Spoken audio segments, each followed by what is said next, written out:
अस्सलाम वालेकुम नाज़रीन, नई उमंग टीवी के साथ मैं हूं आज की आपकी होस्ट अरूज असमत। आज हम आपको बताएंगे कि इस पूरे हफ्ते में पाकिस्तान में क्या हुआ। तो पाकिस्तान में जो सबसे बहुत ही ज्यादा इंपॉर्टेंट वाकया जो पेश आया इस पूरे हफ्ते में वो थे पाकिस्तान के इलेक्शंस। तो 3 नवंबर 2023 को इलेक्शन कमीशन ऑफ पाकिस्तान ने ये ऐलान किया कि 8 फरवरी 2024 को पूरे पाकिस्तान में इलेक्शंस का इनेकाद जो है वो करवाया जाएगा। इसके बाद जो है वो सियासी जमातों ने अपनी इलेक्शन मुहिम जो है वो जारी कर दी थी, जिसमें जो बड़ी पार्टी जो थी वो थी नून लीग, पीटीआई, पीपीपी और एक नई सियासी जमात ने जो है वो इसमें हिस्सा लिया था जिसका नाम था पाकिस्तान इस्तेकाम पार्टी, जिसके जो चेयरमैन थे वो थे जहांगीर तरीन।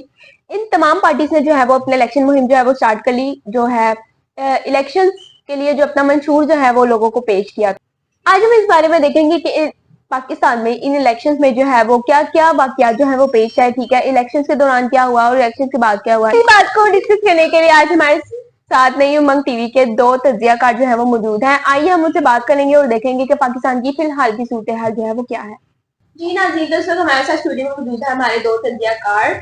एक है अरूज फातिमा और दूसरी है फारिया रब्बानी। तो इनसे डिस्कस करेंगे कि इलेक्शन के दौरान जो है वो जो भी हमारे साथ हमारी सूरत हाल बनी है, ठीक है। जैसे हम ये देखा जाता है कि जब इलेक्शन जो है वो आए तब लोगों में जो है खौफ और हिरास जो है वो फैलना शुरू हो गया था। हर पार्टी को जो है वो अपना मंशूर पेश करने का मौका दिया गया था, जबकि पीटीआई का हमने देखा कि पीटीआई को जो है वो इतना मौके जो है वो फराहम नहीं किए गए थे। ना उनके हमें बैनर्स इतने नजर आए थे और ना ही उनके जलसे जो है वो हुए थे। तो आप लोग बताएं कि आप लोग को ऐसे क्या लगता है कि क्या ये ठीक था, क्या ये एक डेमोक्रेटिक सिचुएशन थी कि सबको जो है वो मौका मिलना चाहिए था जबकि लोगों को नहीं दिया गया। मेरा ये ख्याल है कि एक डेमोक्रेटिक कंट्री में हर जो इलेक्शन पार्टी है उसको उसके पास ये राइट होना चाहिए कि वो खुलकर अपनी कंपेन कर सके, उसको एडवर्टीजमेंट का फुल भी राइट होना चाहिए। अगर ये नहीं हो रहा तो फिर ये डेमोक्रेसी को बहुत बड़ा सवाल है। जी बेशक जो है सबको राइट जो है वो मिलना चाहिए। इस हिसाब से जो है वो पीटीआई वालों को जो है वो एक इंडिविजुअल के तौर पर जो है वो सब इलेक्शन लड़ रहे थे, तो उन्होंने सबने जो है वो अपनी कंपेन चलाई, सबने अलग अलग कंपेन चलाई अपने अपने इलाके में, सबको कंपेन चलाने का मौका मिला और नजर भी आया उन लोगों ने अपने इलाकों में कंपेन चलाई, सोशल मीडिया पे कंपेन चली, सबकी कंपेन चली है, सबको जो है वो आजादी थी। ये आपके सामने देखने पीपल्स पार्टी शेर नजर आ रहा है। हाँ तो आप खुद देखे ना, पीटीआई का तो नाम ही नहीं था, वो एज ए इंडिविजुअल इलेक्शन लड़ रहे थे। ठीक है कि इंडिविजुअल लड़ रहे थे, लेकिन जो लेवल होना चाहिए कि इलेक्शन एक बड़े इलेक्शन से ये कोई जिमनी इंतखाबात नहीं हो रहे थे कि जिसके अंदर अगर छोटे लेवल पर कोई एडवर्टीजमेंट या कंपेन चलाई जा रही है, एक बड़े लेवल पर हो रही है। कौन सी पार्टियां जो नहीं चाहती कि वो कंपेन करे, बाहर निकले और वो एज अ पार्टी आई या कुछ ऐसा हुआ होगा या कुछ ऐसी रेगुलेशन होंगी जिसकी वजह से वो लोग नहीं कर खुलकर नहीं कर पाई, हो सकता है। और सोशल मीडिया क्योंकि एक आजाद प्लेटफॉर्म है, तो वहां पर उन्होंने सोचा कि यहाँ पर इतनी रेगुलेशन नहीं है, इतनी वो कह ले के कंस्ट्रिक्शंस नहीं है, तो उस बेस पर उन्होंने सोशल मीडिया पर नहीं, सब इंडिविजुअल्स ने अलग अलग अपने हर इलाके में कंपेन चलाया। हाँ, हर इलाके में कंपेन चली। इसके अलावा एक और भी मसला इलेक्शन के दौरान हमारे सामने आया था कि जैसे जैसे इलेक्शन करीब आते जाए थे लोगों में खौफ और डर जो है वो बढ़ता जा था, ठीक है। कोयटा में जो है वो एक खुदकश हमलावर खातून की जो है वो इत्तला मिली थी, ठीक है। नौशकी में इलेक्शन कमीशन के जो ऑफिस के बाद जो है वो धमाका किया गया था।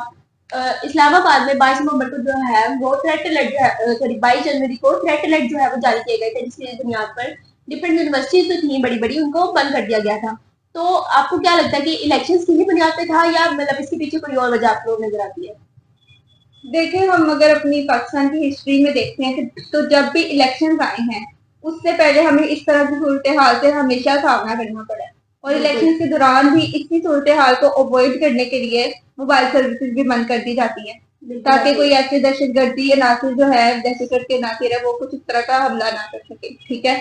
तो मुझे तो यही लगता है कि जो इलेक्शन की जो कंपेन, जब इलेक्शन आते हैं तो वो मुल्क जो है ना बड़ी नाजुक सूरत हाल से होता है, और जो बाहर की बैरूनी ताकतें हैं वो मुल्क का फायदा उठाने के लिए या मुल्क को नुकसान पहुंचाने के लिए सबसे ज्यादा एक्टिव इस सिचुएशन में होती है।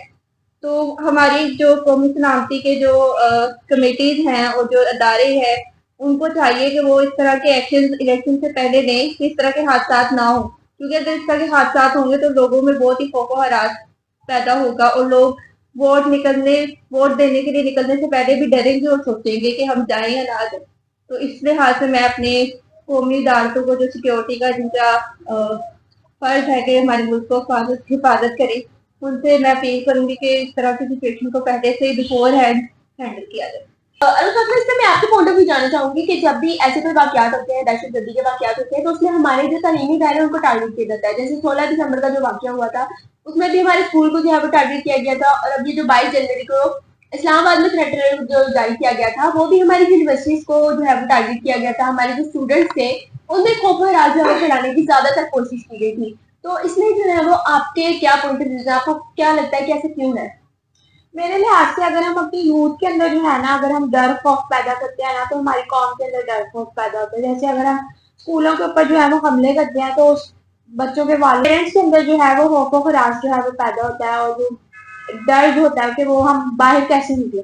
तो इसका यही है कि हमें जो है वो पहले से जो है वो ऐसी मंसूबाबंदी करनी चाहिए कि इन सबको हम रोक सकें, जैसे इन इलेक्शन में की भी गई है। इन इलेक्शन को जो है वो सक्सेसफुल बनाने में जो है वो हमारी सिक्योरिटी फोर्सेस का ही काम है कि आज जो है वो इलेक्शन जो है वो बगैर किसी थ्रेट के जो है वो हो गए। बेशक ऐसा हुआ, ठीक है, कि जो भी सूरत हाल थी, भी इलेक्शन जो है वो पाकिस्तान में मुनक्किद हुए, ठीक है। 8 फरवरी को पूरे पाकिस्तान में इलेक्शन किए गए और सुबह 8 बजे से 5 बजे तक लोगों की किसी तादाद में जो है वो अपने हल्का में जो है वोट डाले और अपने अपने उम्मीदवारों को जो है वो वोट पहुंचाए और उनको जिताया। अब ये देखा जाता है कि उसके रिजल्ट के बारे में हम लोग आपसे जानना चाहेंगे कि उसके रिजल्ट जो इतने डिले होने के बाद जो उनका रिजल्ट आया, ठीक है। पहले तो ये कहा जाता है कि रात 12 बजे तक रिजल्ट आ जाएगा। नवाज शरीफ साहब जो है वो विक्ट्री स्पीच करने के लिए भी जो है लाहौर पहुंच चुके थे, उनका पूरा प्रोग्राम था विक्ट्री स्पीच का, लेकिन फिर ऐसा नहीं किया गया। तो आपको क्या लगता है कि ये जो डिले हुआ है इलेक्शन के जो नताइज जो है उनको बताना, तो क्या लगता है कि इसमें क्या थी, कोई साजिश थी या इंतजामिया की नाकिस्तागर्दी थी? इस दफा के जो नताइज आए हैं उनको देखकर मेरे जहन में एक ही शेर आ रहा है, वो मैं अर्ज करना चाहूंगी। बहुत देर की बात पे आते जरूर। तो हम देखते हैं कि ये पाकिस्तान की तारीख से पहले ऐसे इलेक्शन हैं जिनका रिजल्ट एक हफ्ते के गुजरने के बाद भी हम तक अब तक कोई रिजल्ट नहीं आ सका, ठीक है। और ऐसे ऐसे काम इस दफा ऐसी ऐसी वाकयात इन इलेक्शन में हुए जो आज तक पाकिस्तान की तारीख में ना सुने गए थे ना देखे थे। हमने देखा कि रात को 9 बजे तक फॉर्म नंबर 45 के बेस के ऊपर तमाम नताइज आ रहे थे। 9 बजे के बाद सुबह 4 या 5 बजे तक नताइज रोक दिए गए। आरओ के दफ्तर में मीडिया का दाखिला बंद कर दिया गया। पुलिस की भारी भरती वहां कायम कर दी गई। अब इसके पीछे क्या वजह है वो कौम बेहतर तरीके से जानती है कि क्या हुआ। जो आपका सवाल है साजिश है या गफलत है, तो मेरा पॉइंट ऑफ व्यू ये है कि ये साजिश भी हो सकती है और गफलत भी हो सकती है, लेकिन साजिश वाला पलड़ा भारी है। तो रुशामा आप क्या कहना चाहेंगे इस बारे में? मेरे लिहाज से जो है वो इलेक्शन के रिजल्ट जो है वो डिले हो सकते हैं, लेकिन हाँ इस दफा थोड़े ज्यादा हो गए हैं। लेकिन मोस्टली जो है वो इलेक्शन के जो नताइज है वो 3 से 4 दिन जो है वो लेते हैं अमूमन। 2018 में रात 12 बजे तक गैर हतमी नतीजा आ चुका था कंप्लीट। वो तो फिर आप अपने पर्सनल ग्रज के बारे में बोल रही जी, तो मैंने कहा आप अपने पर्सनल ग्रज की वजह से नहीं, मैं पर्सनल ग्रज नहीं कह रही, लेकिन मैं आपको ये बता रही थी अगर आप कह रही हैं कि ऐसा होता है, अगर मैं अगर हम पिछले तारीख अगर आप 2018 मुताला करें तो आपको पता लगेगा कि आज तक ज्यादा से ज्यादा अगर देर हुई भी है 24 घंटे का क्रॉस नहीं किया आज तक किसी रिजल्ट। ये चीज मैं आपको बताना चाह रही हूँ। ठीक है, 24 घंटे तक जो है वो आना शुरू हो जाते हैं, लेकिन फिर भी 2 से 3 दिन जो है वो खत्मी नताइज में लग जाते हैं। तो वो 2 से 3 दिन में नहीं ना लगे, तो एक हफ्ता वो जाहिर हो गया है। लेकिन मेरा क्यों हुआ है आपसे ये सवाल किया गया क्यों हुआ? लेकिन जो ये देखा बता रही हूँ, आप मुझे बोलने तो हम इस बारे में करते हैं। लेकिन जो ये देखा गया कि जो उम्मीदवार रात 12 बजे से पहले जीत रहे थे, अगली सुबह वो लोग फौरन से जो है वो हारना शुरू हो गए। तो इसके बारे में ऐसा क्या होगा, आप क्या कहना चाहेंगे? वोट की गिनती भी तो हो रही थी ना, साथ साथ ही हो रही थी वोटों की गिनती। तो वोटों की गिनती चेंज भी हो सकती है, बढ़ भी लेकिन इतना बड़ा बड़ा गैप, जब 50% रिजल्ट आ गए उसमें जो उम्मीदवार आगे थे 50-60 के बाद अचानक से इतना बड़ा गैप आ जाना। मरियम नवाज का जितना हम हल्का देखते हैं कि मरियम नवाज क्लियरली हार रही थी। अगर ठीक है रिजल्ट अगर कंटिन्यूसली आते रहते हम कहते हैं जी ठीक है, लेकिन अचानक बंद हो जाए और 7-8 घंटे गलत फहमी है कि रात तक जो है वो 50 से 60% रिजल्ट आ चुके मरियम नवाज के हल्के का आ चुका है। नहीं, 10 से 17% जो है वो रिजल्ट आ रहे थे और आहिस्ता आहिस्ता जो है वो मतलब अगले दिन भी जो है वो 50% रिजल्ट जो है वो पूरे नहीं हो रहे थे। तो वो एक दिन पहले वैसे 50% मिल सकते हैं, 7 से 12% थे कुछ हल्के में इस तरह के थे। लेकिन जो 20% लीड ज्यादा इतनी हाई लीड थी जहाँ पे इतना बड़ा बड़ा गैप था, 20-30 तो आप 20-30 हजार का भी गैप नहीं हमें तो आप खुद भी तो देखे ना, एक रात पहले अभी सिर्फ 20% रिजल्ट है, तो 20% रिजल्ट पे जो है वो बाकी का 80% तो आपके नहीं एरिया ना हम कर सकते। 20% है, लेकिन जो आपको experts हैं, दिखाया जा रहा है जो एक्सपर्ट है उनके मुताबिक ऐसा कुछ नहीं था। कौन से हम पहले दिन 9 बजे तक का डालना जो चाहेंगे 9 आप? बजे तक का जो दौरानिया था, उसमें पंजाब के 145 हलकों का रिजल्ट आ चुका था और 145 हलकों में पीटीआई लीड कर ली।